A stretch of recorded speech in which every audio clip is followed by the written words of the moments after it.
Hello and welcome to the Everything is Black and White podcast with me, Aaron Stokes, and I'm joined as usual for the preview show with John Gibson. We've got absolutely loads to talk about ahead of the big game against Bournemouth this weekend. We'll also look back on that fantastic win against Nottingham Forest, which, Gibbo, I'm sure you'll agree with me, we weren't really expecting on Saturday. Well, I mean, honestly, your nerves are shredded, aren't they? For an hour and a half, you've bitten your nails right down to your elbows, and crazy, crazy time. I mean, I look back on the entertainers, and that was pretty straightforward in comparison to the sort of yo-yo existence where we're leading now. But because we drew 4-4 with Luton, we'd said prior to these three games, we must get the minimum of 7 points from the next nine, starting with Luton. Of course, when you only get one with Luton, it meant we had to win at Forest, and thankfully we did. But equally, we've got to beat Bournemouth. There's no ifs or buts about it. But there was it's like everything, Aaron, when we look at it. There's a lot you can put ticks against with Forest. Bruno, the fact that we've now got the best attacking centre half since Philip Albert and Fabian Schär, I think.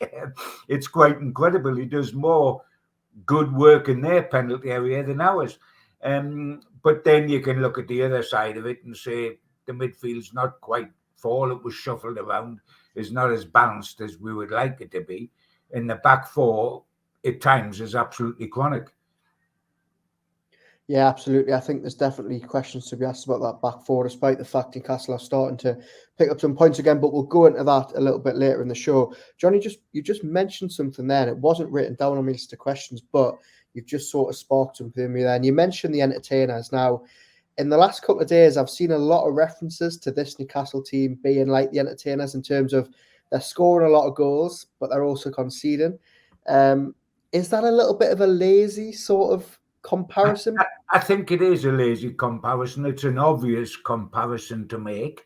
It's made by a lot of people that perhaps weren't around in the days of the entertainers. You just know of the entertainers, and it's very easy to say, well, these are the new entertainers, or they're the same as the entertainers. But while we had those incredible seesaw matches like the 4-3s against Liverpool at Anfield, the entertainers actually could defend. They didn't let in as many goals as people think they did, and as this lot are doing. If you actually look at their record in the record books, the goals against column is not bad. There's this, because of the high profile games, the successive seasons of 4-3 against Liverpool at Anfield, and the famous photograph of Kevin Keegan slumped over the hoardings as the fourth goal went in. And the fact that we had attacking centre halves like Philip Albert, everybody's run away with the idea that the entertainers were ludicrously gung ho. If you look at the goals against record, it is not bad. It is certainly better than these people's goals against. And it's early anyway, to be truthful, to compare Newcastle United currently with a side that finished two successive seasons runners up in the Premier League, which is what the entertainers did. I mean, to be brutal, these lots should be so lucky as to become the entertainers.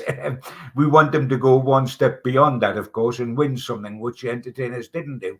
It's quite incredible, isn't it? Because two successive runners up in the Premier League is our best finishes since 1927. But we still associate with the entertainers. They're these wonderful off-the-cuff footballers who never ended up actually winning something. But they still were our best side on paper since 1927. Yeah, but I think, like you say, when I was reading these headlines, not from the Chronicle, I must say that they're being linked to the entertainers. Yeah, I did think it was just a little bit of, are you just putting two and two together, getting five, just because they're scoring a lot of goals, which they are. To give them credit, they've obviously put 3 past Forest, 4 past Luton, 2 at City, 3 at Villa. And just because they're shipping goals, as you say, I think there's still a little bit of way to go. I love what Eddie Howe's done at the club. I think we all agree, but they're not quite at the level of the mid-90s yet. No, they're not. No, they're not. I mean, the entertainers weren't finishing 7th and worried about, maybe falling to 8th or 9th. They were finishing 2nd, or before they finished 2nd, they finished 3rd. So, they were high. They could become the entertainers in a couple of seasons' time, but it's also, there is this misapprehension that the entertainers either won or lost 4-3 every week. And it wasn't really like that. The famous occasions stick in the mind, don't they? Kevin Keegan slumped over the boards as the 4th goal went in, etc. But it wasn't quite like that. But yeah, you can see where the comparison comes from, to be truthful. But I must admit, when I was watching the entertainer, I was much more less concerned, shall I say, before the kickoff. I expected Newcastle to win. At the moment, I'm not quite certain if we're going to win or not. And to the neutrals, we will be the entertainers, because to the neutrals, they just watch Newcastle and you see a pile of goals. I mean, we must be well liked by people across the country, but there's things that we need doing to the side to make us that much better. But hey, at least we're at the right end of the table battling, and not where we were for a decade and a half, which was down the other end of the table. Yeah, give them a couple more seasons, they might have reached that level. I'm glad we've got you here, John, to give everybody a history lesson on some of the better times in Newcastle. Going back to the present day then, and obviously I think the main thing we need to talk about after the last couple of days is Bruno. What a performance he put in at the City Ground on Saturday. He really carried that team to the win. 2 fantastic goals. And I appreciate that I'm putting you on the spot a little bit, but given the amount of midfielders you've seen play for Newcastle, where does he rank in terms of the best you've seen? Because for me, I think we all knew of his talent pretty soon after he arrived. We've heard about the links to other clubs, the release clause that he's got, and I personally think we've seen the best of him in recent weeks. I think that win at Fulham, he was fantastic. I think the draw at Luton, he was fantastic. And I think, again, on Saturday, it was just another really, really good performance from him. I mean, he's a superb player, there's no question. Newcastle in their history have had some magnificent midfielders. When you think of Paul Gascoigne and the era in the 70s that Joe Harvey had with Hibby and Cassidy and Tommy Craig, Tony Green only fleetingly, but what a player he was. Beardsley, what was Beardsley? Was he a striker, a midfielder, or he was a bit of everything?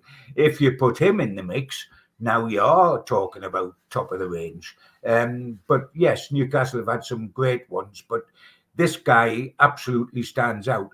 To get the best of Bruno, Aaron, as far as I'm concerned, you've got to do what they did on Sunday.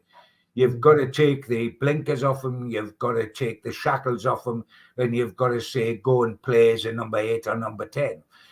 You haven't got to say to him, be a number 6, because he's good enough to do every job. I mean, talent-wise, he'd be good enough to play in goal, but he can do any job. But is he disciplined enough? Does he want to play a defensive 6? I don't think he wants to, because and I'm not certain, because he doesn't want to, that he's got the discipline to do it. He's got the tools to do it, but he doesn't want to just sit. He doesn't want to just sit, win the ball and give it 5 yards to somebody to go off and play. He wants to play himself, and putting him in that much more forward role meant dropping Lewis Miley back a little bit and telling Longstaff that his job is slightly different. But I think you've got to play to players' strengths, and if we are going to get the best out of Bruno, you've got to let him go forward. The balance still wasn't right in the midfield, but that wasn't Bruno's fault. I mean, the balance would have been awfully lot worse had Bruno not done the job he did. I mean, he dragged us over the line.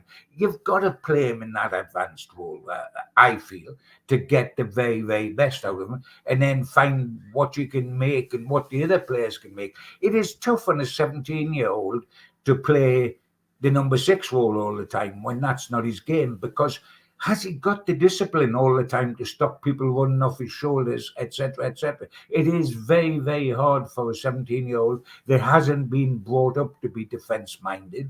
Yes, he's got the capabilities, but has he got the experience? Is it his natural role?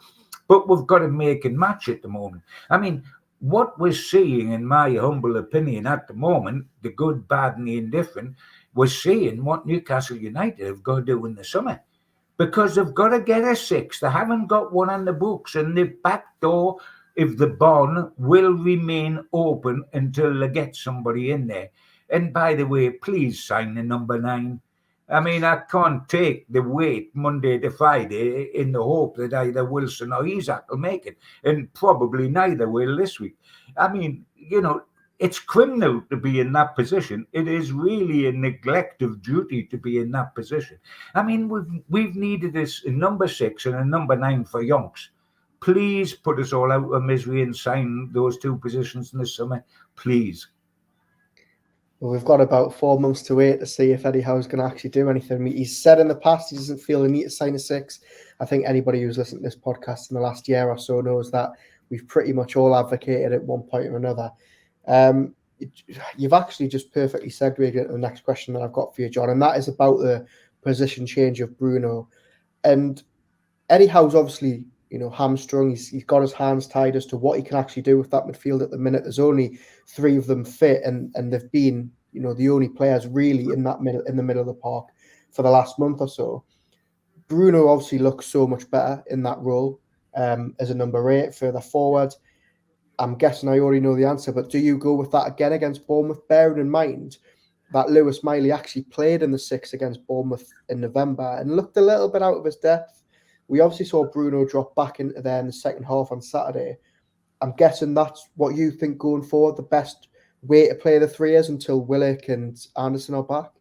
Yeah, I mean, you didn't mention Joe Linton. He's the biggest miss of the lot for me. Well, I was just thinking he's obviously out until May, June. Yes, he is. And Anderson back. He is a massive miss. I mean, Big Joe. You get Big Joe alongside Bruno and you're cooking. You can make the 3rd midfield player anybody you want after that and we'll be okay. But yes, we've got to beat Bournemouth or Bournemouth. They're not Manchester City. They're not Arsenal. They're Bournemouth. And if you're going to get into Europe, and I'm talking about getting into Europe, you notice, not the Champions League, because I think that's a step too far. We don't make the Champions League, but we can make Europe. If we want to get into Europe, then you've got to beat the likes of Bournemouth. It's incredible. The last 3 sides will have played. Luton, Forest, and Bournemouth have all beaten Newcastle this season. You can't have that. And you certainly can't have them beating them twice. So if we've got to beat Bournemouth, and maybe without the centre forward, good God, we need Bruno attacking their goal, don't we? We don't. If we haven't got a centre forward and Bruno sits as a number 6, what are we trying to do? We've got to try to beat Bournemouth, and you only beat them by getting into their penalty area. A lot will then depend on Gordon and who else plays wide, but it also depends on our attacking midfielder getting in and trying to finish. So you've got to make do with Bruno up there. You've got twice a player because you're taking a lot of the frustration out of Bruno when you're allowing him to attack. He gets frustrated and runs the risk of getting a booking when he plays further back. A greater risk. There'll always be a risk of getting a booking with Bruno because that's the way he plays, with his heart on his sleeve. At any given time, he can be a walking yellow card. But you've got to get him going forward against Bournemouth and hope that Miley can do the job of a 6. Or, you start experimenting, and is this the time, putting Shaw in to play as a 6 and putting Lascelles in at the back? Do you mix with the back? The back as well, Aaron, that's a problem. And it's almost an unsolvable problem at the moment because You know what concerns me, and you can't coach this into a player. There's a lack of pace right across the back. We get done on the counter on pace. I'm not thinking so much of Trippier on the right, but the two centre halves and Burn at left back. There's a chronic lack of pace. And yes, down at Forest, famously, Dan Burn got took by Elanga a couple of times, and it was almost embarrassing to watch. But also on the goal, if you noticed, Botman was running back with Burn, and they both were running through Treacle. And we have a lack of pace, and you can't coach pace into a side, so into a player. So what do we do about it? It is a difficult one, but we do suffer from a lack of pace at the back. Yeah, definitely. And I think it doesn't help. Obviously, we've mentioned Dan Burn not getting any younger. Fabian Schär, a similar age range in the early 30s. And obviously Trippier, for how fantastic he isn't blessed with that pace that somebody like Kyle Walker has. Going on to the defence then, John, I think, again, Eddie Howe is very limited in what he can actually do on Saturday against Bournemouth. There's maybe question marks as to what he was going to do Saturday, given so much of the build-up last week was dominated by Dan Burn or Tino Livramento. Eddie Howe has done nothing but support Dan Burn in public and in private. He's backed him and championed him at every corner. And I must say, there's no denying that Anthony Elanga did get past him a few times, and the goal was one of those times. But I actually thought, and I said this on the podcast we did earlier in the week, I actually thought Dan Burn had a relatively solid game after that. There was a couple of early flashes where he got done, but I think he came into the game. His confidence will no doubt have been a little bit shook after the last few weeks. I remember us two sat a couple of weeks ago in St James's Park after that 4-4 draw, both very, very deflated after what we'd obviously witnessed and how Dan Burn was, maybe a little bit at fault for that. What did you make of Saturday? And do you think that it's just, there's no point us even discussing what Howe does because it will be that back four in Dubravka again this weekend? Oh, it's a certainty. It's an absolute given certainty. It doesn't mean that there isn't a discussion to be had, but we know what the answer is going to be from the boss, which is the only thing that matters. I mean, in defence of Dan Burn, and that's a peculiar word to use with Dan at the moment, defence, because we've just been talking about the barn door swinging on its hinges.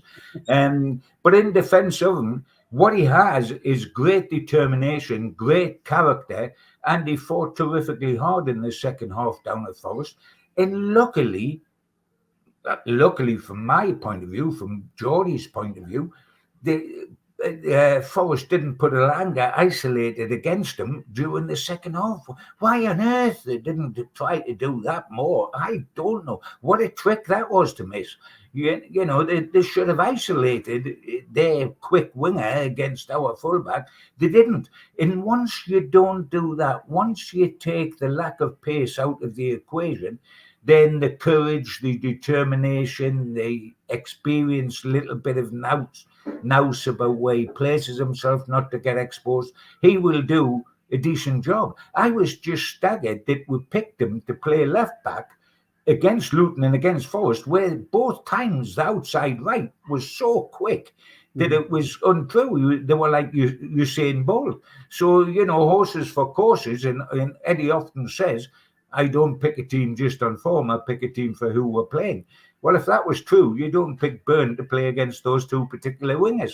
I'm not certain that Bournemouth have a winger as quick as that. But, I mean, yes, he will play. I mean, I would have played Flamenco in those two games.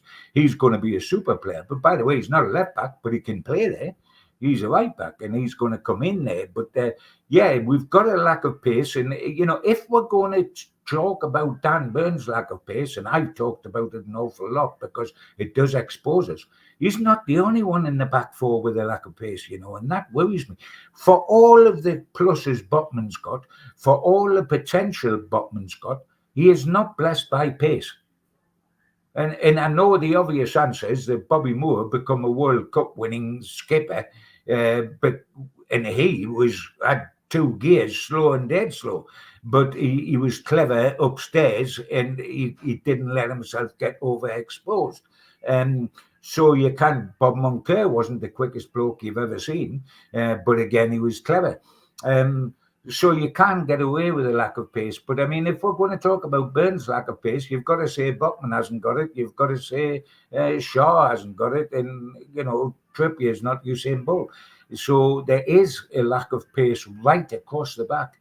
And that's a problem that's not going to be solved, really, because is it going to be solved in the summer? Are we going to buy pace into the back? Well, if we buy a 6 and if we buy a centre forward, etc., how many more are we going to be allowed to buy?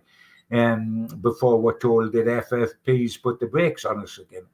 But there's things to be put right. But as far as Saturday's concerned, the back four in the middle three pick themselves. All you can do with the middle three is juggle them around as to who plays in what position, who's the one going forward and who's the one sitting. The only wiggle room, and that's as long as you've got a centre forward, is always up front, isn't it? And out wide, the only changes you can ever see is in the front three. Yeah, we're going to have to keep our fingers crossed that Callum Wilson's injury isn't too bad. Isak, we know, is probably close to returning. And obviously Anthony Gordon's made a miraculous recovery on Saturday to go from crutches to starting in about a week. So yeah, as you say, I think I agree. The only real point of contention on Saturday is who starts across the front three. Just talking about Saturday then, obviously you alluded to it earlier in the show. Newcastle at the back end of last year lost to Bournemouth 2-0 down at their place. They lost to Luton 1-0, and they also got turned over by Forest 3-1 on Boxing Day. They've then went and got a point at Luton. Should really have won the game. They've went and beaten Forest, and they've got Bournemouth this weekend. What should Newcastle be expecting then? Because we obviously saw in the reverse fixture, Bournemouth at home were on the front foot, really made Newcastle pay because they didn't give them a moment's notice. It was another game where, funnily enough, Newcastle actually had to start Anthony Gordon through the middle because Isak and Wilson were both injured. Is it one of those games that we're looking at like Luton where you think it's Bournemouth at home? Yes, they might be on a little bit of form, but you've got to be beating these teams if you've got any hope of qualifying for the Euro. There's no question about that, Evan. It's no good. We have beaten this season Manchester United. We've beaten Arsenal. Etc. It's no good beating them if you then get turned over by the teams at the bottom because you're just then slightly above mid-table side. You've got to beat Bournemouth. And I mean, it's amazing, Eddie Howe has never beaten Bournemouth with Newcastle in the Premier League. They've played 3 times and 2 draws and a defeat. So he owes them one. Yes, we beat them in the League Cup at ours, but in the Premier League, no. But I mean, Solanki, top striker, accusation until recently that he didn't score enough goals, and that I think was fair. But he's starting to score them now. Good player, signed by Eddie Howe from Liverpool, so he knows what he's all about. But let's be truthful, Bournemouth aren't in good form. Bournemouth haven't won in the last 5 league games. And facts are facts. So they've got to come up here, whether we've got a centre forward or not. They've got to get the bum smacked. There's no question about that. Whether we've got a centre forward, whether Miley plays and Bruno plays, and if we have a lack of pace at the back, all that goes out the window. We beat Bournemouth because we've got 14 games left. We're 7th in the table. Now, the interesting thing about being 7, and we could qualify for Europe from 7, depending on who wins the domestic cups.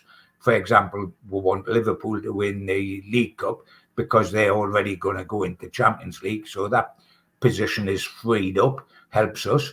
And we want to win the FA Cup, or we want one of the top teams to win the FA Cup, or we're going to go into the Champions League, so that position becomes freed up. But you look at the league table, if we beat Bournemouth, when we beat Bournemouth, we don't jump up a place because there's a 5-point gap to Man United now, with them having won the other night. We don't jump up a place, but if we lost, we lose a place because right on our tails are the like of West Ham and Brighton, Chelsea now. On our tails, Chelsea on our tails. So, we can only lose ground. We can't get any higher with the immediate result. But we've got 14 games left. And you look at those 14 fixtures, Alan, and we have a chance if we can only find consistency And I know that's difficult because we've never found it all season. But if we find consistency, we only play 3 teams in the top 6 for the rest of the season out of 14. We'll play Spurs up here, the only top 6 team to have to come up here, and we'll play Arsenal and Manchester United away. So there's 3 tough games.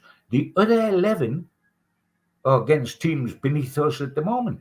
So you have if you can get consistency, and that's like asking for the moon, isn't it, really, at the moment, the way we ship goals and score goals, and, consistency's gone missing.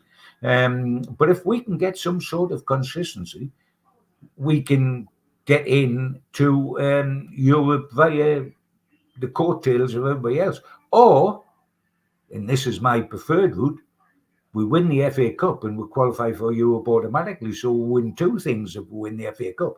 We've got our first pot in 55 years and we've got our passports. So, we've only got to beat Blackburn. And by the way, there was from a championship side than Sunderland, who we strolled against, and we're in the quarterfinals. So how about winning the FA Cup and guaranteeing Europe that way as well? See, you're saying when we beat Bournemouth, we're going to win the FA Cup. John, I love that. I love the optimism that's pouring out. We are going to beat Bournemouth and we are going to beat Blackburn. That's the first 2 starters. Yes, we could do with a centre forward to help us. And how often, you used a little phrase there, well, we'll have to wait and see what happens with Callum Wilson and hope he's fit.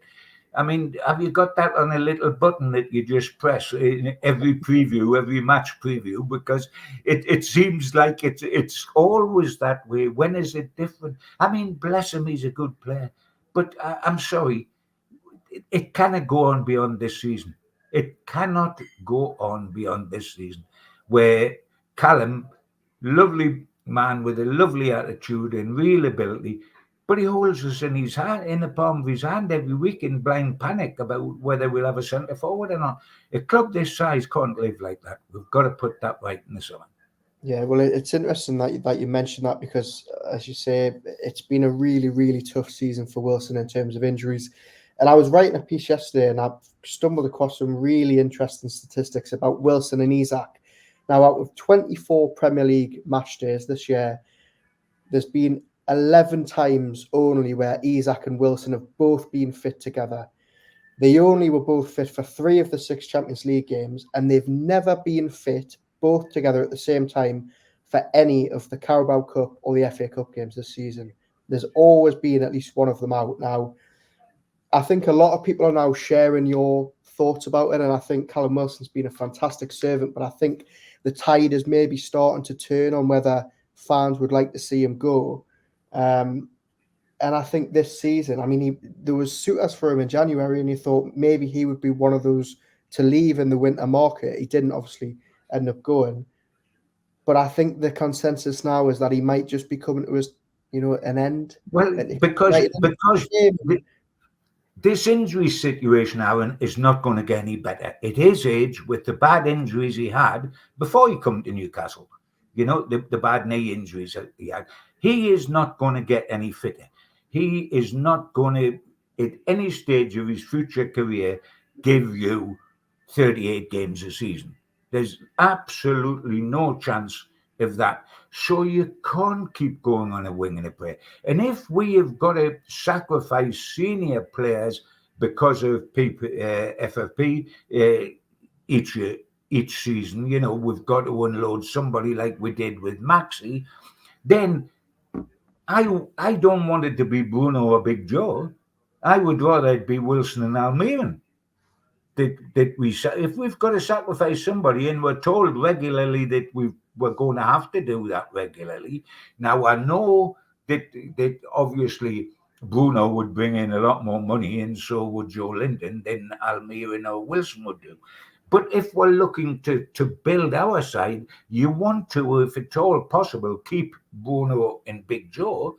And if you've got to sacrifice a senior player after that, then let it be Almiron or Wilson come this summer. But no, I think Isak's potentially a top star, and he's a young man. He has got injury problems, but not as bad as the other fella. But he's a top striker. And if you're going to keep one of the two, and you are, because they're pretty difficult to buy centre forwards that score goals. They're pretty dear. The one that you let go is Wilson, and you keep Isaac and you buy a centre forward. That is vital to us. We can't go another season without a centre forward, and we can't go another season without trying to close the door in the midfield, because that is still like the A1, isn't it? Like people running up the A1, like, it's a cavalry charge through the centre of the park. If you're going to make progress, I know Eddie says I don't need a 6, and of course he says I don't need a 6 because he's got to put some faith in the blokes trying to play a 6 now. But I'm not so. I don't think in the summer he'll be going to board and say, "Don't bother getting me a number 6. I don't want one." I think he'll be going to the board with a pop gun and pointing it at them and saying, "If you don't get me a 6 and a 9, this is going to be in your direction." So if you were in that boardroom, John, and you had a little bit of a say as to who they get, and me and Andrew have had this debate a load of times in the last 6 months, what type of striker do they go out and get? Because as you say, they've got a potentially top player in Alexander Isak. Do they bring someone in who knows that they're going to be maybe an understudy to him, who can sort of learn off him, or do you think they go and get someone of that quality? You can't rely on Isak fitness wise. The only reason he gets away with it is because Wilson's even more prone to injury. But Isak can also play wide left if the centre forward is a top player, or you can play in a 2, as old fashioned as that is. But there are a few sides, and Luton's one of them, for example, that still play with 2 strikers. No, you don't buy an understudy. You buy a centre forward that's good enough to play in a top 5 team. And then you say to Isak and him, "It's up to you, lads, now. You get it sorted." But you don't buy, when you were buying a 3rd striker, like the young lad that went to Paris Saint-Germain when we didn't get him, if you're buying somebody to be a 3rd striker, he's got to be young, he's got to be 19, and he's got to be willing to sit there. But now you can sell the idea of coming to Newcastle, because the centre forward you're talking to looks at Wilson's fitness record, looks at Isak's fitness record, and thinks, "I can get in here easy enough." So you buy a proper top of the range centre forward that's got the potential to play every game. You don't buy an understudy to Isak. And one man we're going to see on Saturday who has been linked quite heavily with Newcastle, as you mentioned earlier, Howe signed him for Bournemouth. Is Dominic Solanki the man to maybe come in and challenge Isak? He could well be. He suffered from what everybody suffers from at times, accusations that you don't score enough goals. And certainly that appeared so. But at Brighton in previous years, you're not going to score a barrel load of goals because they're not that good for you to score a barrel load of goals.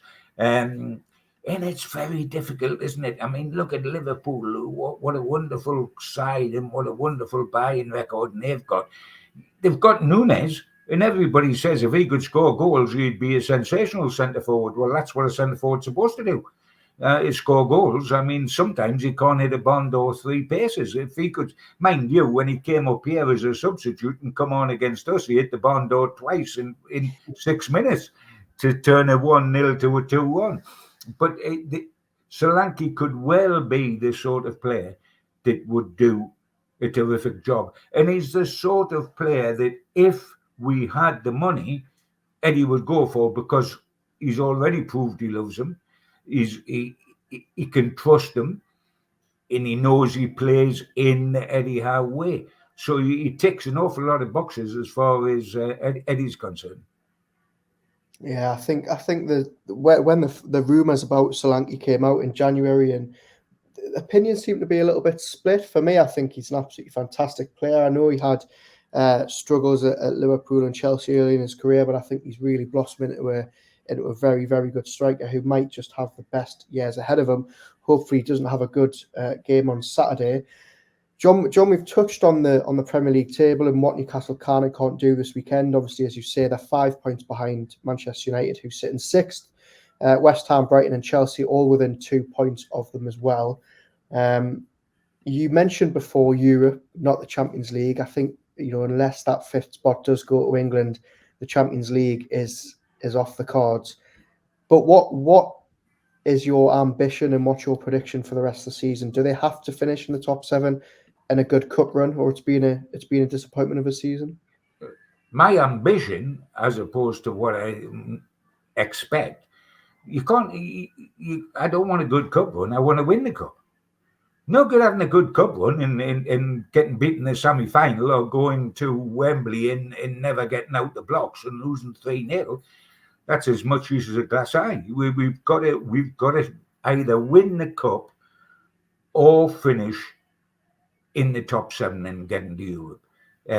If we do neither, and by the way, I'm not underestimating the cup. You've still got Man City and Liverpool. It's somewhere along the line, so it's difficult, but it's not impossible. I remember a cup final not that many years ago, Aaron, where Wigan beat Manchester City in the final. So nothing's impossible, as they say in this world. But, and yes, we've had 3 away draws, which isn't kind in the FA Cup this year, but Blackburn's a good draw, Blackburn is a good draw at this stage of the FA Cup. So my ambition is to not have a good cup run, but to go and try to win the cup and to finish in the top 7. Now, if you then say, do I expect to win the cup? That is a different kettle of fish, because somehow we've got to take care of Manchester City or Liverpool, or somebody else has on our behalf to take care of them. So it is far, far, far from easy. But at some stage, if we're going to win a pot after 55 years, we're going to have to do the toughies. And, we beat Man City in the League Cup, etc., etc. So, results can be had.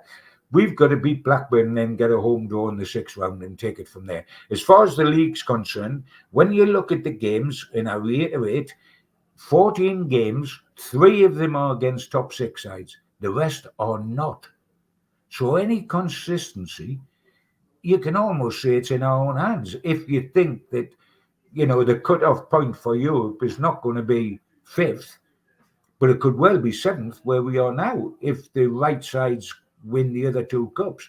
And we've got to want Liverpool to win the League Cup, without a shadow of a doubt. So there's still a lot to play for. And what I don't want is the season to end in an anticlimax. Like, we don't make Europe and we don't win the FA Cup and we finish about 8th and we say, oh dear me, we went 4 steps forward last season and we've just gone 2 steps back. It's possible, it's realistically on the cards, but so is Europe and so is the FA Cup. Now it's up to Newcastle. Which ones do you want, boys? Do you want to get into Europe, or do you want to win the FA Cup? Or shall we just settle for being nice and comfy where we are and just say, well, the season was tough, but it was bound to be because we had a lot of injuries?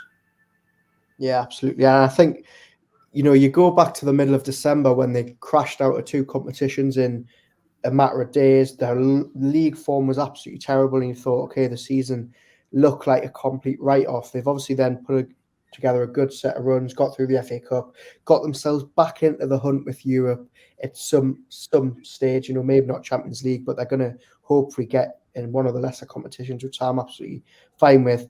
As you say, you don't then want the season to end on a real downer and think, well, you know what, that little glimmer of hope that we had over January, February just came to nothing. So hopefully, as you say, 14 games left and they can start with a win on Saturday. We'll end, John, with your prediction, and you've already half given it because you're fully expecting a win. Yeah. But what we're going to see, is it going to be a Callum Wilson fit to start and scoring, Dan Burn getting a goal? What are we going to see when Newcastle beat Bournemouth on Saturday? I can see us flying into Fantasy Island there and landing, and the little lad in his white suit getting us off the plane like it was on telly in days gone by. Whether it's easy or whether we make it tough will depend on team selection. And I'm talking about up top, playing without a centre forward. We know what the back 4 and the middle 3 is going to be. Will we have to play without a centre forward, Gordon in there? And I think that holds we're back 2 ways, Aaron, because he's not a goal scoring centre forward. He can do the job as a false nine, but he's not a goal scoring centre forward. So obviously that's a notch down from what we want with Wilson and with Isak. But we also lose our best winger. Playing as a winger, we lose our best winger when Gordon plays centre forward. So it can be a tough ride. But whether, you know what, I think we'll win. And I'll leave it at that, because if we win, I go home happy. Whether it's been tough or whether it's been a stroll in the park, it's the same 3 points at the end of the day. So I'll settle for a win. Win it, whichever way you want, guys. I'll be quite happy, but win it. I think I'm going to agree with you. I think they'll get the job done. I think they'll have learnt the lessons from November when they played last time. I think they've started to put together a little run. And yes, they're conceding goals and there's problems to iron out with the defence. But I think they'll get over the line. Hopefully, John, next time I see you, which will be Saturday, we'll be a lot happier than we were when we were walking out of St James's Park after Luton. And I think if the lads are listening to this, they'll be inspired by that confidence you've just shown for the last 40 minutes. With fingers crossed. Anyway, thank you very much for watching. If you're watching on YouTube or listening on your podcast provider, we'll have the view from the opposition on Friday before the game, as well as a match review podcast with Lee Ryder over the weekend as well. Thank you very much for joining us, and we'll speak to you very, very soon.